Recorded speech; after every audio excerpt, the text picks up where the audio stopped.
Expectations have run my life for as long as I can remember, and most of the time they've run me straight into the ground. Back in high school, if I thought I couldn't do something perfectly, I just wouldn't do it at all. I'd sabotage myself before I even gave myself a chance.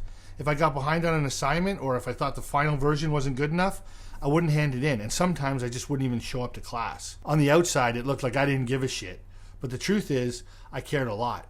I was embarrassed. I didn't want to feel like a failure, so I avoided it completely. That cycle cost me my education. Now, that pattern never really left. I carried it everywhere. In restaurants, I was able to hide from it for years. Restaurants don't give you the luxury of perfectionism. They're chaos. You can't procrastinate a Saturday night dinner rush. You just move. You just perform. And I was good at it. No fear, no hesitation, no second guessing. But the second I stepped into jobs that required me to produce something tangible, a drawing, a proposal, anything that could be judged, I'd freeze. If it wasn't perfect, I didn't want to touch it. And now building TriCore, the same demon shows up every single day. Editing videos, writing content, building websites, learning new tools. The pressure to make it perfect paralyzes me. I'll sit here and tell myself I need to watch one more tutorial or learn a little more or wait till I'm just ready enough. But the truth is, those are just excuses I've used for years. They sound logical, but they're all just fear of failure in disguise. That's what procrastination really is. It's not laziness, it's fear. You never procrastinate the things you're good at because you know you won't fail at them. That's why I never procrastinated in restaurants. I knew exactly what to do, exactly how to handle it. But with content, design, running a business, the unknowns make me freeze. And this is where it gets ugly. When you're caught in that loop, it feels like you're doing nothing and everything all at the same time. You're overwhelmed by the weight of what you think should be done, but you're avoiding the one small thing that would actually move you forward. So you spin, and then you feel worse because you've spun. It's the most destructive merry-go-round there is in business. But what I'm finally learning is this. Perfectionism doesn't have to be killed. It just has to be starved. And you starve it by doing something, anything, no matter how messy.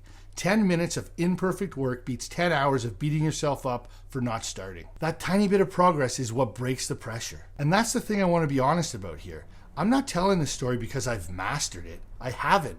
I'm telling it because this is the fight I'm in every day. It's not some abstract idea. It's the reason my videos don't get posted, why my website's not finished yet, why projects sit half done.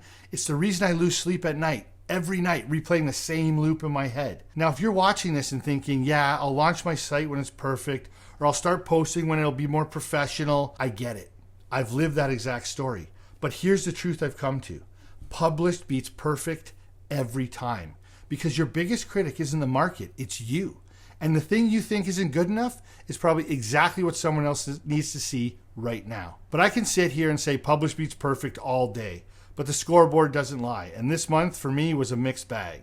So here's the truth of what got done, what didn't, and what's next for me. Last month I said I'd keep the content engine moving, keep working on my new homepage, and keep training Dave, my new business partner. So here's the truth. Content, I dropped the ball. After August 18th, nothing went out until September 8th. That's 3 weeks. And when I miss like that, my brain goes straight into self-destructive mode. What's the point? You blew the streak, you broke the schedule, it's all over. It sounds stupid, but it's real. That's the voice in my head every time I fall off. And honestly, that voice has stopped me more than anything else in building this company. Now, the website, that's actually moving. The new homepage is 70% built in the site builder, so live on the staging site. Not finished yet, but real progress. And here's the difference this time. Dave's in it with me. He's learning the builder, connecting the dots, picking it up fast. It feels less like me drowning in the tech and more like us building something together. And then Dave's training in general, that's the real win this month. That's the one that we really checked off. We're working side by side every day. He's learning, I'm training, we're coming up with things together, and in October we'll even be face to face for a full week. He's learning fast, he's starting to handle real work. That's huge for me because I know I can't build this thing alone, and to be perfectly honest, I don't want to. So that's what actually happened. Some forward, some stalled, some straight up missed. Now for what's next. Content has to come back every day if I can, but if I miss a day, tomorrow's better than never. That's the new rule I'm holding myself to. Done beats perfect, published beats almost ready. The website, I want 4 pages completely built and live on the staging site by next month. Not half done, finished. I want to walk into next month knowing I didn't leave it at 70%. And the last thing I want to accomplish for next month is some milestones for Dave.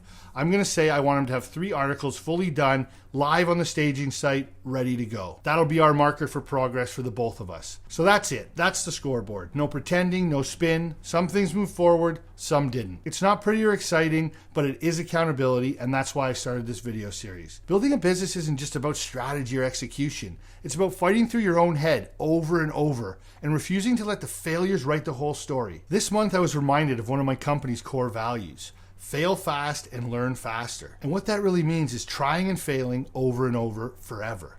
Not once or twice, forever. The expectation shouldn't be to get it right every time. The expectation should be to try as many fucking things as possible, because that's the only way you learn. I've also been reading Atomic Habits by James Clear, and it ties right into this. He says success is about small, consistent actions that compound over time. And it's true.